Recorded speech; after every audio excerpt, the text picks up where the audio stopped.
Yeah, and if I go back even a little bit further, even when I look at like the first 2 years, even first 3 years of real estate became the way to fund our real estate investing. So for the first 3 years, I kid you not, every single dollar I made in that went to this real estate investing fund. Right? It was like a bucket in our ally account that we were only going to spend to buy and fix up properties. And so we took that money and again, we didn't need it for our day-to-day living, but it was a great way to basically say, look, we know what the budget is, we know what our regular income is, we're going to use that for the day-to-day stuff, and then anything I can make, the more work I do on real estate, the more we can buy and we can acquire assets and do all the pieces that we want to do. And so it like you said, it kind of came to this bonus thing that we didn't need, but now that we used it that way, it's paying for itself in dividends. Yeah, I love that you mentioned that because basically you were part-time and your wife was full-time at that time. Well, early on, I was still full time. Okay, so you're both. But yeah, and then again, that once now that we have these real estate investment properties, they've allowed us to basically step back and do that part No, time.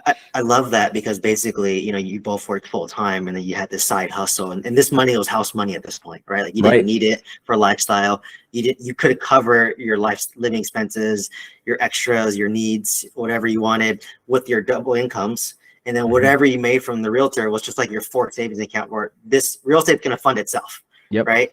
And then so that takes discipline because it's very easy to be like, yeah, I just sold my house. Let me buy a new car, or let's buy a bigger house, or let's go on this nice vacation to like Europe, right? It's very, very easy. And Pharmacist, unfortunately, we are a little bit fancy and bougier, at least in Right. California.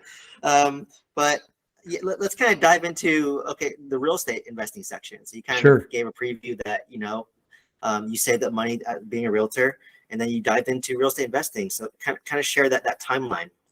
Yeah. So right as we started getting rid of my loan, so we tackled my student loan first, and as soon as that went away, we were ready to kind of dive in and start buying property. And so we know we wanted to start local. Again, with me being an agent here, again, part of that unfair advantage is that I can get the commission from my own sale. Like if I'm buying a property, I am the buyer and the agent. So we thought like let's start local, then I can property manage, learn what that looks like. So we really wanted something local here in Cleveland as kind of our first step. So we targeted a couple of neighborhoods, found a single family home in a high rental neighborhood that we really liked. And my wife and I really sat down and figured out like what are our rules for investing. And it wasn't the typical what you think of like, oh, I need a 12% return, I need blah blah blah, cash on cash. No, it was like, okay, what are the houses that we're going to buy, how are we going to approach this? And so one of the rules, for example, was we would never buy a place that we wouldn't live in ourselves. Right. So we took this approach of like, we don't need this to be something that just builds money and builds wealth and so on. Like it should be a piece of the community. Like we should be buying properties that other people can't buy or that people can't live in today and fix them up so that someone can live in them. And again, we had a kind of a philosophical approach to it. So eventually found a property that met that criteria and had no idea if it was going to be a good deal or not. Like we thought we knew our numbers. And it turned out really nice. I mean, we bought it at a good time. It was again late 2018. And again, great time to buy, and that property is still with us today. And so we started with single family homes. We bought more than a handful at this point. We flipped a couple. We're in the process right now of selling a few off. We're looking to start diversifying into some multifamily assets. But again, we started that single family game and kind of used that philosophy we developed to find the right properties for us. Wow. Yeah, I would like to deep dive into that first deal and just see what the Sure. initial numbers were. And then since you still own it today, like what's kind of the current value and the current rents. Yeah, I can tell you all that.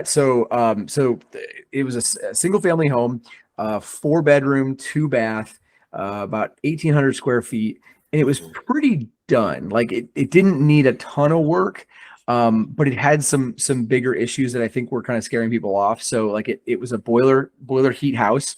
Mhm. It was built in like 1920, so it was nearly a century old. And so it had some cosmetic things that need to be changed, but for the most part, it had some good bones. So we paid 130 for it, 130,000, which again, like California prices, you're like, but this is Cleveland, Ohio. So we paid 130,000 for it. We put probably maybe 7 or 8,000 into it. We actually negotiated a new boiler into the deal, so the seller paid Oh, for that. yeah. We put like 7 or 8,000 into fixing up. And part of the reason it was so cheap to fix up is because I did a lot of the work myself. So I was over there every weekend for the first couple of weeks, got it ready to rent, and then started renting it out. I think the first tenant we had paid maybe 1,700 a month or 1,800 a Mhm. month, which again, when you look at like simple like 1% rule math, it Yeah. was doing pretty well. And yeah, we kept that for a couple of years. We refinanced it in like 2020 and got it down to like a crazy low rate, which has been great. And now it's sitting on a 30-year fixed rate, and we rent it out. I think it's up to maybe 2,300 a month or something like that. I mean, the rents have gone up considerably since then. So yeah, it's doing really, really well. Wow. How much is it worth today, roughly? It's probably worth like 225 So today, still, give so or still take. that one, so still that 1% rule that it maintained. Yep. Yeah, give or take. Wow. Yep.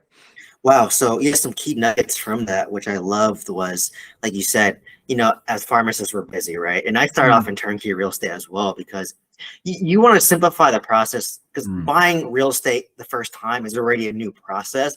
But if you overcomplicate it by like throwing, I need to renovate this heavily. I gotta go to a new market. I gotta find a new property manager. So you just kept it as simple as possible. It's mm. local. You know the area. Yep. You can manage it, you can renovate it, and the only kink was okay. This is a boiler issue, but where most people would give up on that boiler, you're just like, you know what? I'm gonna negotiate into the deal and say, give me a new boiler, right? Like not many people would think that way, right? Yeah.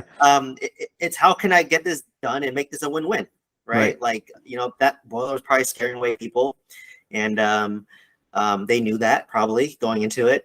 But you gave a win-win situation where you solve this for me, and I'll take this property off your hands. We And were able to pull, yeah, we were able to pay full asking basically to do that. So like, yeah, I think what for the seller at the time, their concern was like, we need to get enough money for this house. And it's okay, if you want full asking, like this is what we need. And they said, fine, yeah. done. So again, it took that risk off the table for us, that thing that we were worried about. And it made it, like you said, a win-win for everybody. Yeah, and like they're definitely a willing seller, right? Because Hmm. they're fixated on a price, and then you're just like, we'll give you your price, but this is our only concern, and you Right. basically made it a win-win. And like I said, at the time, it wasn't like a super home run deal. I mean, like on Yep. paper, it just looked like pretty. You paid market, Yeah. but like now fast forward it, yeah, like you lowered your interest rate, it's renting at 2,300, and it's probably cash flowing pretty nicely at this Yeah, it point. is. It's great. It's a good house.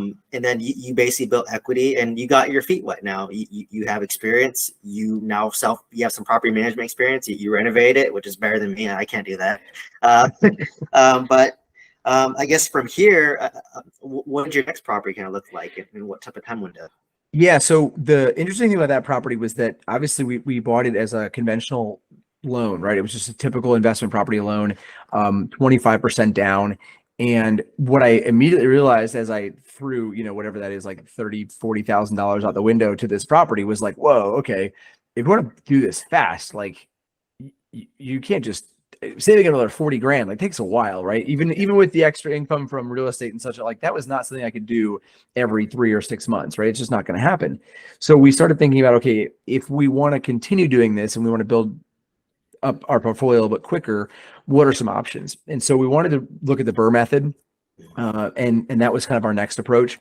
And we looked at doing the Burr method here in Cleveland and realized that, well, if we want to do it successfully, we're going to need a bunch of capital up front. And again, savings is going to be slow, and we want to keep moving. We want to do this not necessarily just to be fast, but we wanted the next property so we could keep learning more and more. So we ended up partnering up with a buddy of mine, a pharmacist friend of mine up in Michigan, and doing a property up there that we could burr. And the price points were half of that in Cleveland. And I know Cleveland's already a lower cost of living area or middle cost of living area. But we were buying in Michigan, it was even lower, which was great. So it allowed us to try the Burr method with a lot less capital. I think we needed like $50,000 total to get that first property next. And we were buying it in cash basically and then fixing it up. And so we were able to turn that over much more quickly. And buy a couple properties that way. I think we bought 3 within a year or two in Michigan that we could burr. So that was kind of the next phase for us. Wow. Okay. So a lot of good nuggets there. So kind of the first one, I guess, how did you and the partner handle the deal? Like who's was responsible for what role? Yeah, so it changed based on the property itself, but in general, one of us would find it. He was again local boots on the ground, so he was finding a lot of the deals, and then he had enough property there that he had a whole crew of guys that he used as a construction crew. So a lot of times, what we would do is I'd basically pay him a finder's fee for finding these good deals. I would basically purchase the property myself. I would pay him the finder's fee and like a consulting fee to help me run the rehab. His crew would run the rehab, make their profit on it. Didn't bother me at all. And then that would be it. So it was a nice way for him to basically find these extra deals that he couldn't have bought anyway because they're just not enough capital for himself, and make a little bit off of his connections and his knowledge. Yeah, so I love that. So basically, that was also your unfair advantage, right? Right. Like you've probably, you're not from Michigan, you didn't grow up there. And, I did the same thing in Oklahoma where like I just found my boots on the ground and leveraged their team, right? Yeah. So you found a guy who can find deals. He has contractors, which those are the two hardest things, to be honest, to find. The lender is the easiest one out of the three. Oh, yeah. Right. There's lenders anywhere and they're nationwide.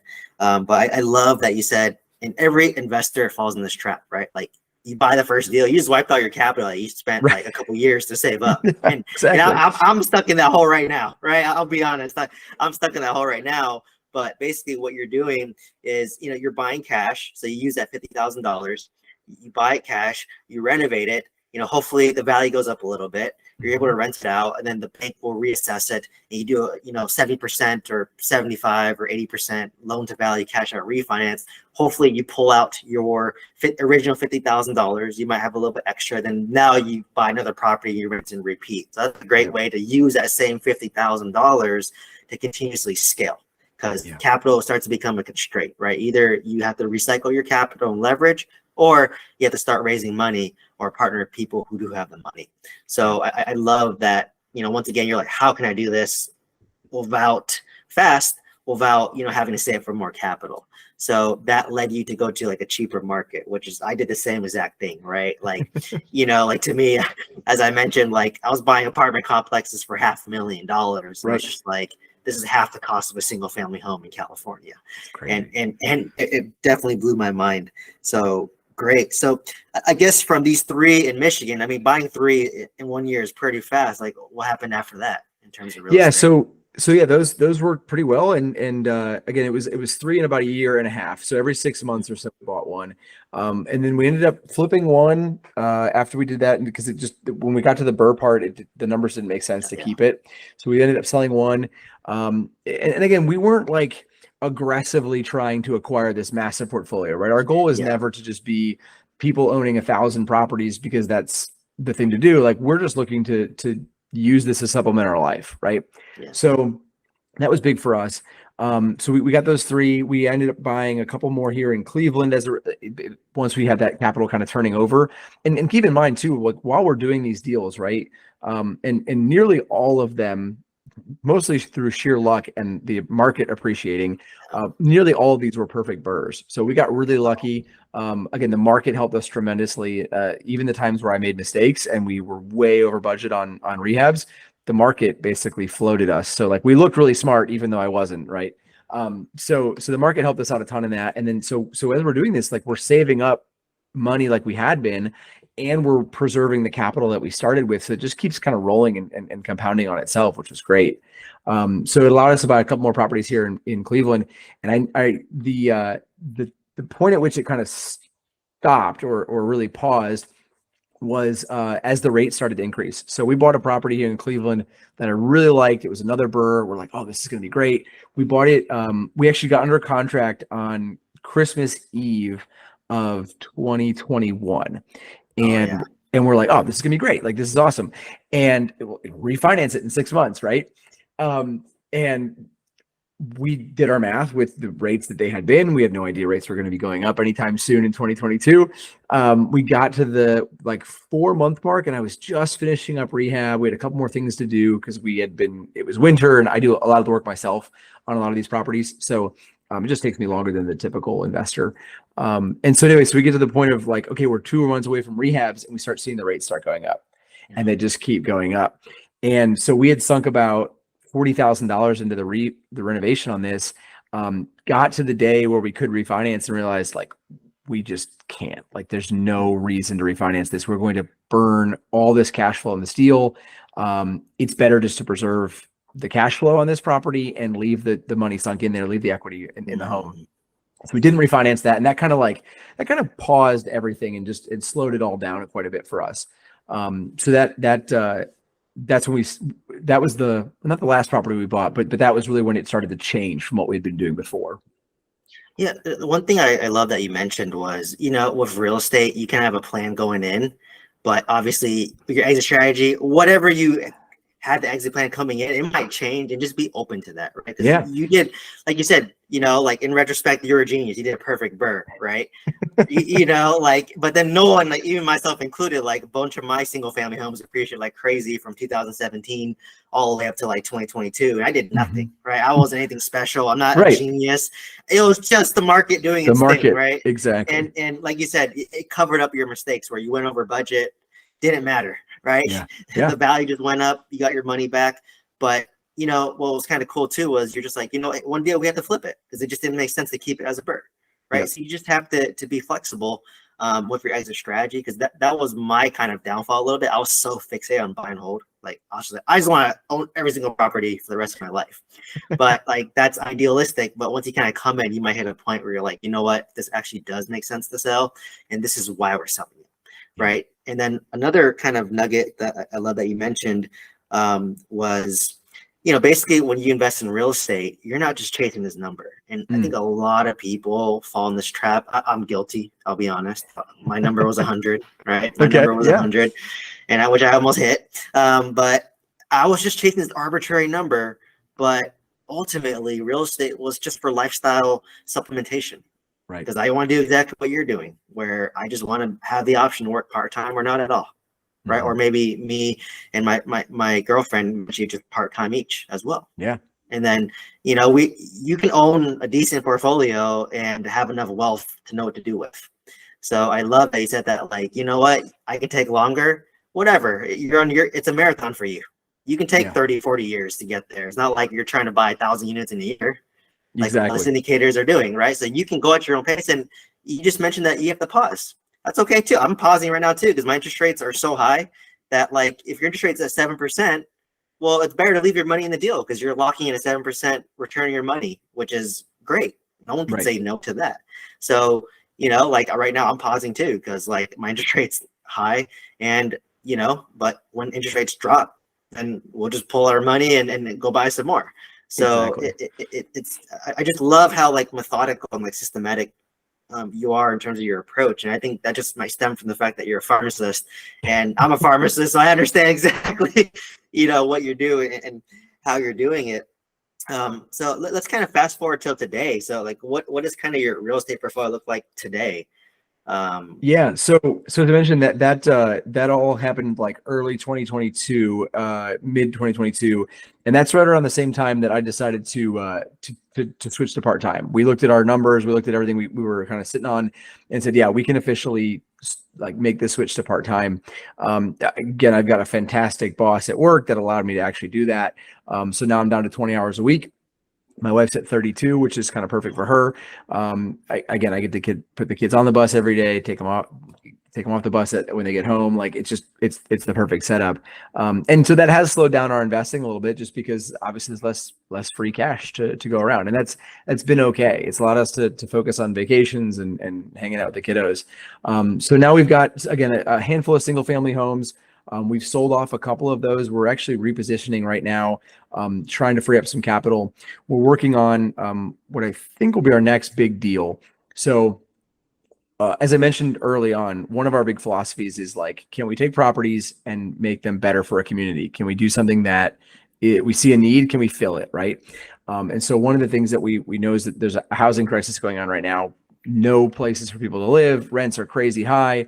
And so we're working on a deal right now in Texas where we're trying to take and buy a hotel that will actually convert into single family, basically low cost, affordable housing. And the goal is really to look at this from the perspective of how can you take a market where they need single family studio type apartments, but it's not $1,600 a month like it is in Houston or whatever, right? How can we take that and make that more affordable, but also keep it nice? And so that's the deal that we're working on right now. And again, we've sold off a couple of those single family homes to try to make that happen. Yeah, so as you're kind of doing like a hotel to kind of apartment conversion, where Mm-hmm. it's like kind of like smaller studios, probably like 500 to 600 square feet. Yeah, they're like 650 to Um, 700. They're like old suites that basically we're turning into studio apartments. yeah. So how'd you kind of come across this deal? Like to kind of So share that process. yeah, this is all through partnership. So it's really just through partnership. We actually met somebody through the podcast that Mhm. this is kind of their bread and butter. And so we started working with him and started looking at properties together and realized like, yeah, we could do this. And again, for me, it's big as it fills a really important need.